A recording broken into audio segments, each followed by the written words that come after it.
Is there anything you want to say to people besides what you say in your songs? Good luck. You don't say that in your songs, though. Oh, yes, I do. Every song tails off with good luck. I hope you make it. Oh, yeah, I'll tell you something. I think you'll understand.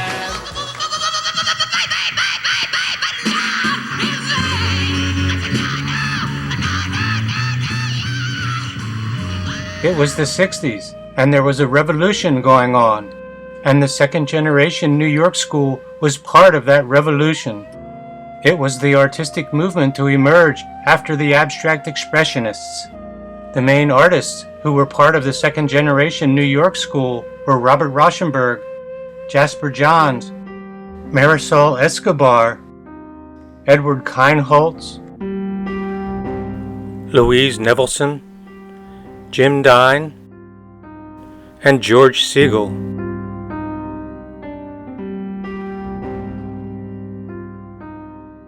Hans Hofmann, an implant from Europe to the United States, is by many considered the most important influence that helped start the abstract expressionist movement. And while the second generation New York School artists were influenced by the abstract expressionists, it would be fair to say that they were also influenced by the art of Marcel Duchamp. Duchamp's use of what he called ready-mades could easily be called the seed that made it possible for the second generation New York School artists to do what they did. The abstract expressionists and myself had what they had in common. We had in common was touch. I was never interested in their pessimism or editorializing.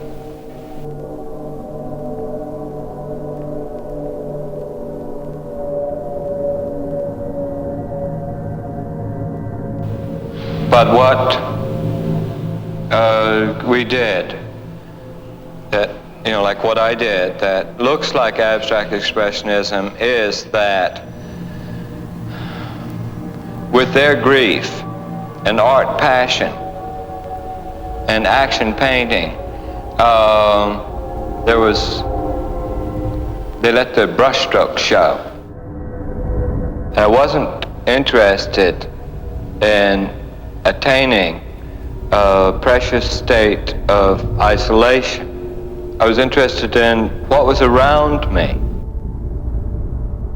And I had no interest in being better or worse than any other artist.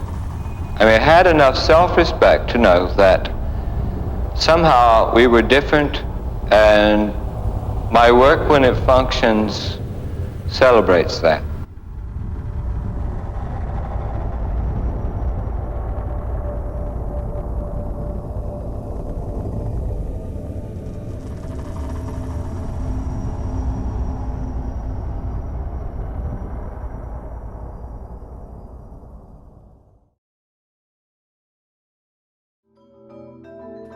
Most people consider Jasper Johns to be the most important second-generation New York School artist after Rauschenberg.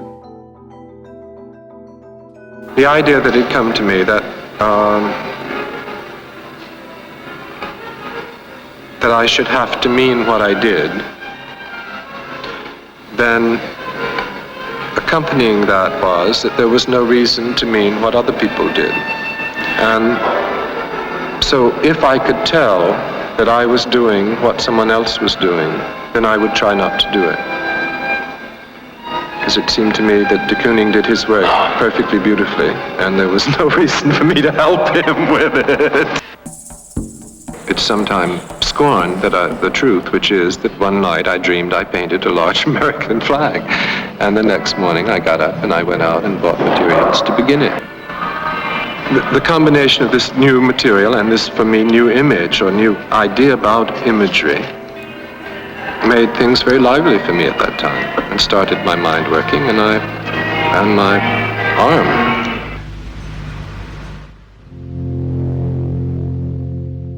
In thinking about the imagery of the flag and what was trying to say what it was like, then I thought of the target.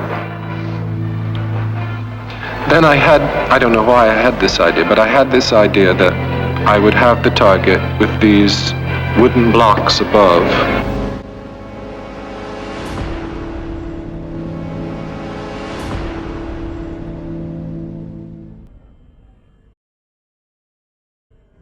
Marisol Escobar, generally referred to as Marisol in the art world, was one of the premier artists of the 20th century. She came to the fore in the 60s, and because of her use of found objects, could be considered an important part of the second-generation New York School movement.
Ed Kleinholtz's work was the most acerbic and cutting of the second-generation New York School artists.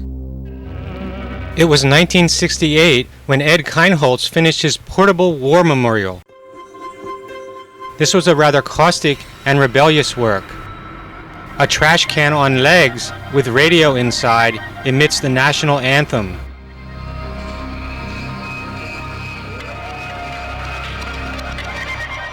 Next to the trash can stands a replica of the Iwo Jima National Monument from Arlington Cemetery. But more is there than meets the eye. The Second World War GIs are bodiless, just their uniforms and helmets do the job. Kleinholtz makes the soldiers faceless and without identity. They're placing the flag, the symbol of victory, on a delicatessen table. There's a couple eating their hot dogs at a fast food counter next to a soda machine. They're connected to a dog by a leash, but that dog seems like a killer with one ear torn off. I have a reputation mostly for controversial art. Critics, for instance, have a lot of trouble putting in context and naming. It's hard for the average writer to put me in a convenient box that defines me. Kleinholtz was an iconoclastic artist who stood by himself on both a stylistic level and on an emotional level.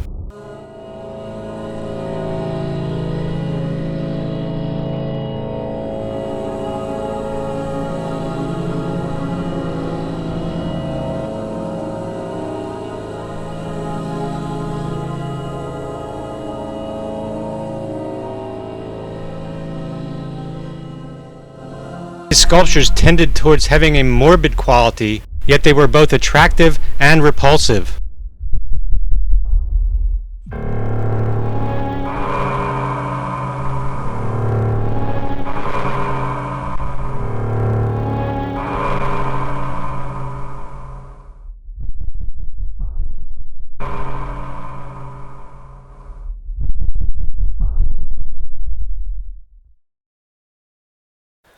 If using three-dimensional relief and mundane objects from life are what define the second-generation New York school, then Louise Nevelson is a perfect fit.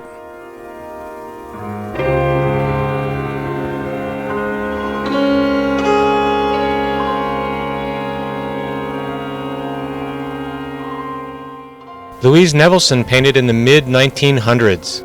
She did large painted wood constructions which had the mood and flavor of a cathedral. Yet were constructed mostly with old scraps of wood. Louise Nevelson. It was only because I had so little confidence in the world that I wanted to build my own world. Not the world, my world. The subject is poised and the artist moves into or projects into a further dimension. Here and now is where the fireworks begin, a place where trillions of electric living sparks take form. There is nothing between that enters but the light that is being captured, not the physical light.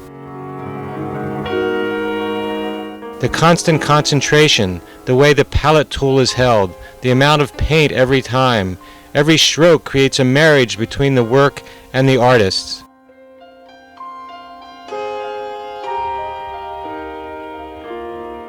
When things like this are taking place, there is no inclination to think about technique. There is no life but what is contained within the work in front of you. The light enters. It falls on certain areas, so there is constant change and many visions are created, and at the same time, the creator must hold to one vision.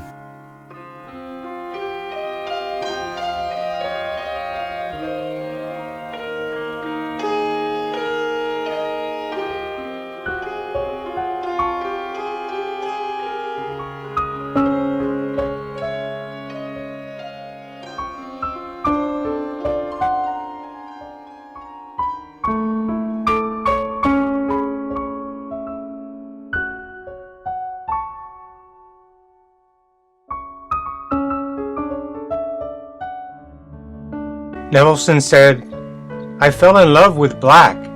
It contained all color. It wasn't a negation of color. Black is the most aristocratic color of all. You can be quiet and it contains the whole thing."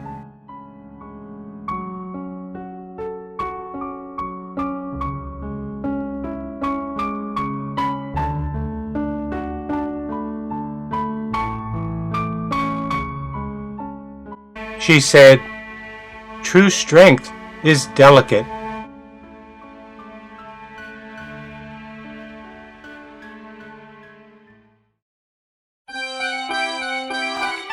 Jim Dine was an artist who fit easily into both the pop art world and the second-generation New York school world. He painted three-dimensional reliefs like Johns, Rauschenberg, and some of the other second-generation New York school artists. One of his favorite motifs was to use tools.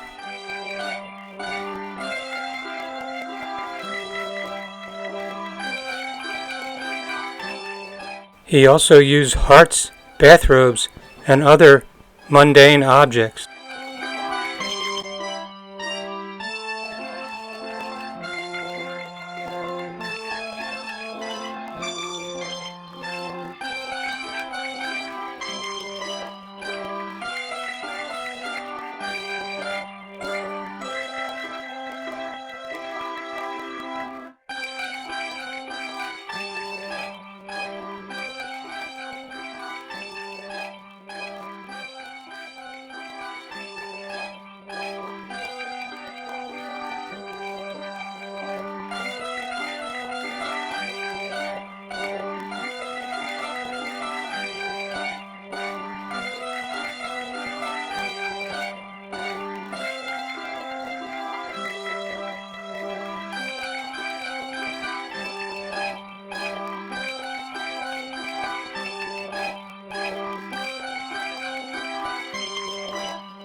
George Seagull is generally seen as both a pop artist and a second-generation New York School artist.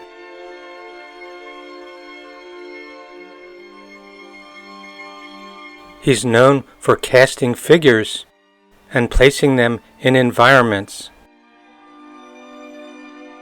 He pioneered a technique that made use of plaster bandages to make the cast rather than the usual and traditional casting techniques. Seagull's figures generally had minimal color or monochrome color, which gave them a ghostly, detached feeling at times. Contrasting with the figures, his environments were usually built using found objects.